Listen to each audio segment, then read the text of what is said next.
안녕하세요. 매일 새로운 사연을 전하는 읽어주는 사연 라디오입니다. 구독과 좋아요, 많은 공유 부탁드립니다. 오늘의 사연 시작할 안녕하세요. 33살 여자입니다. 결혼한 지는 이제 1년 됐어요. 남편하고는 아주 어릴 적부터 친구였습니다. 한 동네에서 계속 자라면서 오래 알고 지낸 사이예요. 덕분에 양가 부모님끼리도 사이가 아주 돈독하시고요. 시부모님도 아주 저라면 껌뻑 죽을 정도로 아껴주십니다. 남편도 친정부모님하고 그만큼 오래 알고 지낸 사이니 지들 부모님한테 하듯 정말 잘해요. 그런 모습이 없었다면 결혼조차 하지 않았었겠죠. 남편과는 그냥 오래 알고 지낸 친구처럼 살아왔고, 사실 이 남자랑 결혼하게 될 거라고는 꿈도 꿔본 적이 없어요. 워낙 가까운 사이였기도 했고, 남편이 철들 무렵부터 어떻게 살아왔는지 가까이서 지켜보기도 했으니까요. 친구이던 시절에는 애인이 생기면 서로한테 소개해주기도 했었고, 어떤 상대를 만나왔는지도 다 알고 있으니 서로에 대해서 너무 잘 알고 있는 상황이었습니다. 사귀던 사람을 소개받는 자리에서 제가 남편이 철없는 행동을 하고 있으면 이러지 말라 그러지 말라 잔소리도 했고, 그 모습에 주변에서 제가 친누나냐는 질문도 몇 번이나 받기도 했어요. 저랑은 성격이 정반대예요. 남편은 주변의 인맥도 두텁고 사람들 만나는 것도 좋아해서 온갖 사람들 생일 챙기고 기념일 챙기고 하는 사람이었어요. 저는 약간 인간관계를 피곤해하는 스타일이기도 하고 조용한 성격이고요. 어릴 적에 남편이 농담처럼 제가 30살까지 결혼 못하고 있으면 지가 해준다는 식으로 몇 번 이야기했었는데, 31살 되던 해에 그 약속을 기억했는지 저한테 정식으로 만나볼 생각이 없냐고 어디 길에서 들꽃을 꺾어 와서는 프로포즈를 하더군요. 그 말을 기억하고 있다는 게 로맨틱하기도 했고, 오래 알고 지내 편한 모습이 좋았는지 그런 남편을 받아줬고요. 시부모님은 우리가 결혼하기로 했다는 소식을 듣고 쌍수를 반기며 환영해 주셨어요. 저라면 못난 아들 맡길 수 있다고 제발 사람 좀 만들어달라고 부탁하시더라고요. 남편은 결혼할 때 집은커녕 빚까지 있는 몸으로 왔습니다. 시가가 못 사는 편도 아니고 빚은 결혼할 때 다 정리해줘서 문제될 게 없었어요. 양가가 서로 막역한 사이다 보니 신혼집이나 혼수 같은 것들도 별다른 문제 없이 넘어갔습니다. 예단 같은 것도 생략했고 기타 결혼 비용부터 신혼집이나 혼수도 정확히 반반씩 계산해서 했으니 그 과정에서 문제가 생길 일은 없었어요. 어느 날 시부모님이 저에게 그동안 직장 생활하면서 모아둔 돈이 얼마나 되냐고 물어보시더라고요. 제가 모아둔 게 8천만 원 정도 되었는데 어느 날 시어머니가 1억이 든 통장을 저에게 건네주셨어요.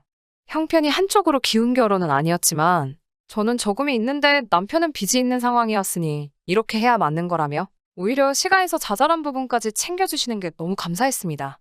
결혼을 하게 되면 그래도 한 집안의 가장이 되기 때문에 정신을 차릴 거라고 막연히 그런 생각을 가졌던 건 저의 불찰인 것 같았습니다. 옆에서 계속 지켜봐온 바 한 직장을 진득하니 오래 다니는 성격이 아니었어요. 1년 정도 일하다가 때려치우고 그 돈으로 한참 뭘 새로 배운다는 핑계로 먹고 놀다가 돈 떨어질 때쯤 다시 직장을 구하고 그런 식의 반복이었습니다. 결혼을 하면 달라질까 생각을 했는데 그 성격은 어디 가질 않더라고요. 결혼하고 나서 몇 달 되지 않아서 남편이 회사를 그만두고 집으로 돌아왔습니다. 당연히 저랑 상의 한마디 없이 결정한 사직이었어요. 누구한테 인터넷으로 돈 버는 사업을 배워왔다고 1년만 있으면 아주 호강을 시켜준다며 호언장담을 하더라고요. 시부모님이 결혼 자금으로 주신 돈도 그대로 있고 한동안 남편이 벌이가 없더라도 그나마 다니던 직장에서 월급을 많이 받던 편도 아니었던지라 가게에 큰 타격은 없었습니다. 제가 잘 버는 편이기도 했기 때문에 그래도 스스로 뭔가를 해보겠다는 게 대견해 보여서 허락해줬어요. 그래도 당장 사업을 한다는데 돈 한 푼 없이 시작하게 하는 건 아닌 것 같아 시부모님이 주신 돈에서 1,000만 원을 인출해서 사업 자금에 보태라고 남편 계좌로 이체해줬어요. 단 공동으로 관리하던 통장은 제가 관리하기로 했고 남편은 수입이 생길 때까지 제가 한 달에 30만 원씩을 이체해주는 식으로 용돈을 받아 생활하기로 했습니다. 처음 2달은 열심히 하더라고요. 수입은 여전히 빵원에 가까웠지만 그래도 집에 오면 아직도 뭘 해야 한다고 딴짓도 안 하고 열심히 하고 있는 것처럼 보였고 용돈 쓰라고 줬던 돈이며 사업자금으로 준 돈도 단 한 푼도 쓰지 않고 그대로였습니다. 제 눈치를 본다고 집안 청소며 빨래며 이것저것 다 해놓았길래 그 모습도 장하다고 생각했습니다. 매번 사고뭉치에 애어른 같았던 남편이 모처럼 진중한 모습을 보여주니 그래도 뱉은 말은 지키는 사람이구나 하는 생각이 들었어요. 그런데 얼마 전에 아파트 단지에 남편이 총각인 시절에 저한테도 몇 번 소개시켜줬던 적이 있는 여자가 이사를 왔어요. 퇴근하고 집에 왔는데 현관문 앞에 여자 신발이 있길래 이 자식이 뭐 하는 건가 했는데 저한테도 민정이 알지? 하면서 우연도 이런 우연이 없다고 같은 동으로 이사와서 층마다 떡 돌리고 있는 와중에 만났다고 하더라고요.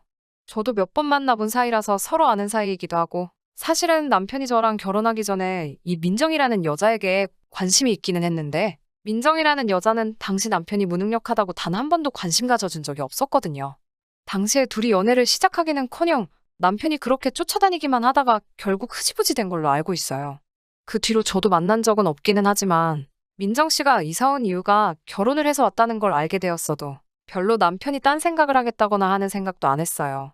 시가랑 친정이 근처이기도 하고 제정신이면 대낮부터 동네에서 딴짓하지는 않겠다고 생각했고 남편이 나쁜 마음을 먹었으면 제가 퇴근할 시간 맞춰서 이 여자를 집에 보냈겠지 하는 생각도 들었습니다. 그 뒤로 주말에 남편하고 장 보러 나가서 민정 씨네 부부를 만나기도 했는데 남편하고 꼭 달라붙어 있는 모습도 너무 사이가 좋아 보였기 때문에 그런 의심을 한 적은 한 번도 없었어요. 무엇보다 민정 씨 남편은 대기업에 다니고 있어서 제 남편과는 비교할 수가 없었거든요. 그러던 어느 날 몸이 조금 감기 기운이 있는 게 이상해서 진료소 들려서 검사를 받고 평소보다 조금 일찍 집에 들어왔는데 집에 아무도 없더라고요. 제가 평소 퇴근하는 시간 1시간 전쯤 되니 남편이 그제서야 집에 들어오더라고요. 어디 다녀왔냐고 물으니 버벅이면서 잠깐 밖에 볼 일이 있어서 나갔다 왔다고 하더라고요. 그러다가 언젠가 혹시나 하는 마음에 남편 계좌 내역을 살펴봤어요. 요 몇 달간 한 푼도 쓰지 않은 돈을 요 근래에는 꽤 많이 썼더라고요. 그렇다고 어디 이상한 데 다녀온 건 아니고 기껏 해봐야 동네 식당이나 카페, 백화점, 푸드코트 같은 데서 사용한 거래 내역만 있더라고요. 평소에 남편이 동네 김밥집은 그렇다 쳐도 카페나 푸드코트 같은 데는 자주 가는 스타일은 아니라서 그날 남편을 불러 어디다가 돈을 쓴 거냐고 물어봤습니다. 그런데 제가 계좌를 조회해봤다는 사실을 굉장히 불쾌하게 생각하더라고요. 내 돈 내가 쓴다는데 뭐가 불만이 있냐는 듯이 짜증을 내기 시작했습니다. 그러면서 하는 말이 맨날 집에만 갇혀있다가 오랜만에 친구 만나서 밥 한번 커피 한 잔 사 먹을 수도 있는 거 아니냐고 따지더라고요. 어떤 친구를 만났길래 평생 가지 않던 카페를 매일같이 가고 외식까지 하느냐고 물으니 버벅이다가 그 친구가 민정 씨인 걸 실토하더군요. 사실 남편 입에서 민정 씨를 만났다는 말에도 별 의심 같은 건 하지 않았어요. 단지 집에서 시가나 처가도 가까이 있고 민정 씨도 같은 아파트 단지에 살고 있어 동네 사람들 보는 눈도 있으니 단돌이 잘 하라는 식으로 주의를 주려고 했을 뿐입니다. 그런데 남편의 태도가 알겠다고 대답을 해도 모자랄 판에 오히려 목소리가 점점 커지더라고요. 남자가 사회생활을 하다 보면 나가서 사람도 만나고 할 수 있지 않느냐고요. 그 말에 어이가 없어서 네가 결혼 전에 좋다고 쫓아다니던 여자가 신혼살림 차려서 이사 왔는 데다가 남편이 와이프 없는 동안 그 여자를 만나고 왔는데 이 정도로 넘어가주는 와이프가 세상 천지에 어딨냐고 적반하장도 작작하라는 식으로 되받아쳤어요. 남편이 대번에 그 말을 듣고 너 지금 내가 바람을 피는 거라고 말하고 싶은 거냐고 노발대발 하더군요. 이쁘장하게 생긴 민정 씨는 결혼 전에 하던 일이 인터넷 쇼핑몰 모델이기도 했고 지금 자기가 하는 일 관련 업에 종사한 경험이 있으니 정보 좀 얻으려고 만난 거라고 호통을 치더라고요. 그 와중에 민정 씨가 남편에게 결혼하고 아저씨 다 됐다고 총각 시절에는 통 크게 쏘고 하더니 아주 쫌생이 아저씨가 됐다나 뭐 이딴 말을 했는가 봅니다. 오히려 저한테 요즘 용돈 30만 원 가지고 군소리 없이 사는 남편이 요즘 세상에 어딨냐고 민정이네 남편도 한 달 용돈을 200만 원을 쓴다더라 하면서 저한테 대려 고마운 줄 알라고 성화였습니다. 자기도 지슴씀이 큰 거 알아서 경제권을 양보했고 자기는 집에서 전업을 하고 있으니 돈 쓸 일도 없고 해서 어림도 없는 용돈 가지고도 저한테 불만 한번 말한 적이 없었는데 사업차 커피 몇 잔 마신 걸 가지고 그렇게 무안을 주느냐면서요. 듣다 보니까 어이가 없어서 적반하장으로 씨부리고 있는 신랑 주둥이를 더 이상 한마디도 못하게 움켜쥐고 엄동설 안에 내쫓기기 싫으면 그만 좀 떠들라고 한마디 했죠. 지금 네 입으로 들어가는 거며 밖에 나가서 웬 어디서 굴러먹다 온지도 모르는 여자랑 들이킨 커피며 지금 입고 있는 옷, 핸드폰비에 보험비, 아파트 대출금까지 지금 누가 벌어서 내고 있는 거냐고 한마디 했죠. 너가 집에서 사업하기로 했다고 해서 믿고 기다려주고 있는 거지. 네가 지금 민정 씨 남편 반만큼만이라도 벌어와 보라고. 나라고 네 용돈 더 주고 싶지 않겠냐고 한마디 했습니다. 그 말에 할 말이 없었는지 입이 대빨 튀어나와가지고는 방문 쾅 닫고 들어가 버렸어요. 한참 있다가 나와서는 자기가 집안일을 하고 있는 걸 하나하나 적어놓은 종이를 저한테 들이밀더군요. 자기는 전업주부를 겸하고 있는 사업가고 적어놓은 종이는 자기가 집안일하는 걸 자기 가사노동력을 최저시급으로 환산한 거라고 말하더니 한 달에 150만 원은 자기 월급으로 받아야겠다 하는 거 아니겠어요? 어디 가사도우미 숙식으로 들어가도 다 해주는 거 아니냐면서 자기도 이제 집안일을 하는 만큼 월급을 받아야겠으니 막무가내로 돈을 내놓으라는 식으로 나오더군요. 너는 나랑 결혼을 해서 부부가 된 거지. 이 집에 가사도우미로 취직을 한 거냐고 따져묻는 말에도 남편은 끝까지 나도 사회생활하면서 돈 쓸 곳이 많으니 자기는 무조건 이 월급을 받아야겠다고 하더군요. 용돈 준 거 민정 씨랑 밥 처먹고 커피 마시는데 써놓고 돈이 필요하다는 식으로 계속 짓거려대니 저도 듣다 열받아서 참을 수가 없더라고요. 그 돈 어디다 쓰려고 하는지 뻔히 보이는 마당에 참을 수가 없어서 남편 귀를 잡아서 밖으로 질질 끌고 민정 씨네 집 앞으로 쳐들어갔어요. 문을 부서져라 두드리니 민정 씨랑 퇴근한 민정 씨 남편이 놀라서 토끼 눈을 뜨고 무슨 일인가 밖으로 나오더군요. 민정 씨 앞에서 대놓고 무안을 줬어요.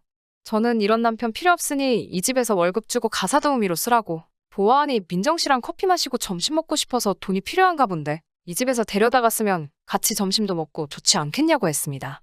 민정 씨가 자기 남편 안색 한번 살피고 당황한 표정을 짓더니 억울하다는 식으로 말을 했어요. 자기도 싫다고 하는데 자꾸 낮에 만나자 해서 안 그래도 조만간 저한테 따로 말을 하려고 했다고 하더라고요. 민정 씨가 뭔가 구린 걸 걸려서 하는 말이 아니라 진심이라는 게 느껴졌어요. 생각해보니 민정 씨가 진짜 남편을 뜯어먹으려고 했다면 동네 카페에서 커피만 마시는 정도로는 끝나지 않았겠다는 생각이 들더라고요. 두 사람 보기에 정말 제가 다 쪽팔려서 죽을 뻔했어요. 이쯤 했으면 됐다 싶어서 집으로 남편을 다시 끌고 올라왔는데 아무리 생각해도 참을 수가 없어서 시어머니가 주신 통장을 들고 시댁으로 향했습니다. 시부모님 앞에서 여태 있던 일 전부 설명드리고 이 돈은 아무래도 그냥 뒀다가는 남편이 홀랑 날려먹을 것 같으니 시어머니께서 다시 관리하시는 게 맞겠다고 하고 돌려드렸어요. 그리고 어차피 결혼할 때 양가에서 반반씩 다 해줬으니 이참에 아주 통장도 따로 관리했으면 좋겠다고 말씀드렸습니다. 남편에게는 집안일은 내가 퇴근하고 와서 해도 되고 네 말대로 사람 불러다가 써서 하면 되니까 아예 손도 대지 말라고. 대신 너가 집에서 축내는 살값이며 보험금에 핸드폰비랑 아직 남아있는 대출금까지 정확하게 반으로 갈라서 내라고. 사채를 끌어다 쓰든 어디 가서 가사 도우미를 하든 막노동을 하든 그건 내가 알 바 아니라고 했어요. 한참 제 말을 듣고 계시던 시아버지가 창고에서 웬 하키채를 꺼내오시더라고요. 남편이 그걸 보자마자 제 앞에 무릎을 꿇고 잘못했다고 싹싹 빌기 시작했어요. 시아버지는 제게 아직 준비도 안 된 놈 장가보낸 자기 잘못이 크니 신혼부부 갈라놓는 건 미안하지만 잠깐 남편 좀 다시 반품해달라고 이참에 아주 사람 만들어서 다시 보내주겠다고 하셨습니다. 오랜만에 대가리 크고 나서부터 한동안 하지 않은 교육 좀 해야겠으니 일단 저보고는 집에 먼저 들어가 있으라고 하시더라고요. 알겠다고 말씀드리고 밖으로 나가려고 하니 남편이 저보고 제발 자기 두고 가지 말라고. 제가 이대로 가면 자기 죽는다고 하면서 엉엉 울면서 빌더라고요. 또 사업한다고 할 거야? 월급 받고 가사 도우미 한다고 할 거야? 확인차 다시 물어보니 두 번 다시 뻘짓 안 하고 제 말 잘 듣고 살겠다고 한 번만 용서해달라고 하는 말에 시부모님께는 마지막으로 제가 한 번 더 해보겠다고 말하고 훌쩍대고 있는 남편을 집으로 데리고 들어왔습니다. 긴장이 풀린 건지 조용히 잠든 남편을 보고 있으니 막상 결혼 생활이 현실이란 생각이 들면서 아직 철도 안 든 남편 데리고 살려니 고생길이 훤하겠다는 생각이 듭니다. 요즘은 다시 취직해서 회사에 출근하고 있어요. 아마 두 번 다시 지사업하겠다고 나대지는 않을 것 같고 지금 다니는 직장이 별 볼 일 없는 곳이긴 하지만 진득하게 오래 다녔으면 하는 심정입니다. 민정 씨네 부부한테는 미안하지만 그날 제가 찾아갔던 사실이 찜찜했는지 얼마 뒤 다른 곳으로 이사를 갔어요. 제가 써놓고도 조금 한심하기는 하지만 그래도 귀여운 구석도 많고 심성도 좋은 남편이에요. 언젠가는 둘이서 행복할 날이 올 것이라 굳게 믿으며 이만 사연 줄이도록 하겠습니다. 긴 이야기 들어주셔서 감사합니다. 오늘의 사연은 여기까지입니다. 구독과 좋아요, 알람 설정해주시면 앞으로 더 좋은 사연으로 찾아오겠습니다. 감사합니다.